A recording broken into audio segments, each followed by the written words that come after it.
ତ ସାଙ୍ଗମାନେ ଯଦି ଆପଣ ମାନେ କେବେ ରିଚାର୍ଜ କରୁଛନ୍ତି ତାହେଲେ ଭଲ ଭାବରେ ଜାଣିଥିବେ ଆପଣଙ୍କୁ କଣ କରିବା ପାଇଁ ପଡେ।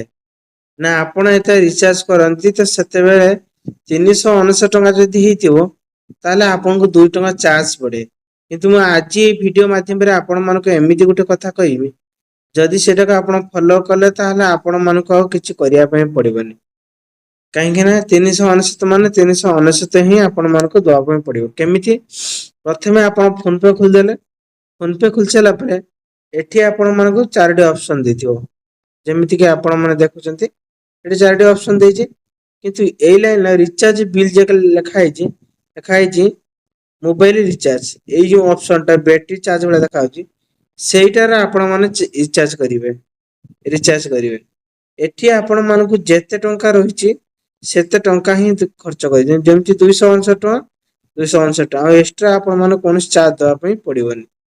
ତ ଏଇଭଳି ଏବେ ଯେମିତି କି ଆପଣ ମାନେ ଦେଖୁଥିବେ ଏଠି ବି ରହିଛି 449 ଟଙ୍କା 2025 ରେ ମାରିଥିଲି। ସେଭଳି ମୁଁ ଆପଣ ମାନଙ୍କୁ ପ୍ରୁଫ ଗୋଟେ ଦେଖଉଛି। ଯେମିତି ମୁଁ ମାରିଛି ତା ଡିଟେଲସ ଆପଣ ମାନଙ୍କୁ ଦେଖଉଛି। ଦେଖନ୍ତୁ ଆପଣ ଯଦି ଆମାଜନ ଅଛି ତାହେଲେ ଆମାଜନରେ ମୁଁ ଯେହେତୁ ମାରୁଛି ରିଚାର୍ଜ କରୁଛି ତ ଆମାଜନରେ ଆପଣ ମାନେ ଆସିବେ ଏଠି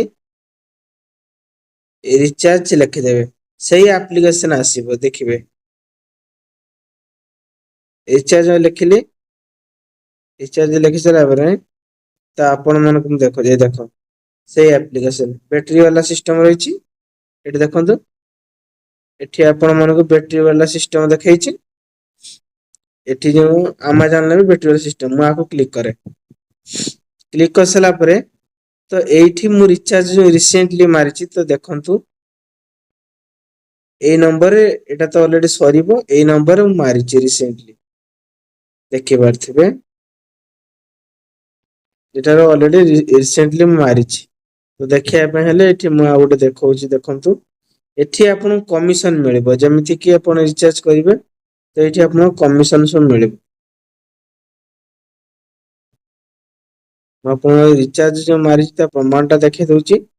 ଆପଣ ଆମାଜନ ଆସନ୍ତୁ ଯୋଉଠି ବି ଯାଆନ୍ତୁ ସେଇ ଆପ୍ କୁ ସର୍ଚ୍ଚ କରିବେ ଦେଖନ୍ତୁ ଲେଖା ହେଇଛି 2 ଅଗଷ୍ଟ 2026 449 ଟଙ୍କାର ହିଁ ମାରିଛି ହେଲା। ଆପଣ ଦେଖିପାରୁଥିବେ ସାମ୍ନାରେ। କାହିଁକିନା ମୁଁ ଏଇଠି ସବୁ ମାରେ ଯାହାବି ଯେତିକି ଦରକାର ସେତିକି ଆଉ ଏକ୍ସଟ୍ରା ଆପଣ ମାନଙ୍କୁ କୌଣସି ଟଙ୍କା ଟା ଖର୍ଚ୍ଚ କରିବା ପାଇଁ ପଡିବନି। ଆପଣ ସେଇଭଳି ଫୋନ ପେ ରେ ମଧ୍ୟ ଆସିକି ଏଇ ଅପସନ କୁ ଯାଇକି ମଧ୍ୟ ସେତିକି ପଇସାରେ ହିଁ ରିଚାର୍ଜ କରିପାରିବେ। କିନ୍ତୁ ଯଦି ଡାଇରେକ୍ଟଲି ଆପଣ ରିଚାର୍ଜ କରୁଛନ୍ତି ତାହେଲେ ଆପଣ ମାନଙ୍କୁ କଣ କରିବାକୁ ପଡିବ ନା ଏକ୍ସଟ୍ରା ଆପଣ 2 ଟଙ୍କା ଦେବା ପାଇଁ ପଡିବ। ଫୋନ ପେ ବ୍ୟବହାର କରିଥିବା ଅଧିକାରୀଙ୍କ ପାଇଁ ଏଇ ଭିଡିଓଟି ଇମ୍ପୋର୍ଟାଣ୍ଟ ଥିଲା। ଆଶା କରୁଛି ଭିଡିଓ ଆପଣଙ୍କୁ ବହୁତ ସାରା ହେଲ୍ପ ନେଇଥିବ। ଭିଡିଓ ଲାଇକ୍ କରିବେ ଆପଣଙ୍କ ସାଙ୍ଗସାଥି ମାନେ ସେୟାର କରିବେ।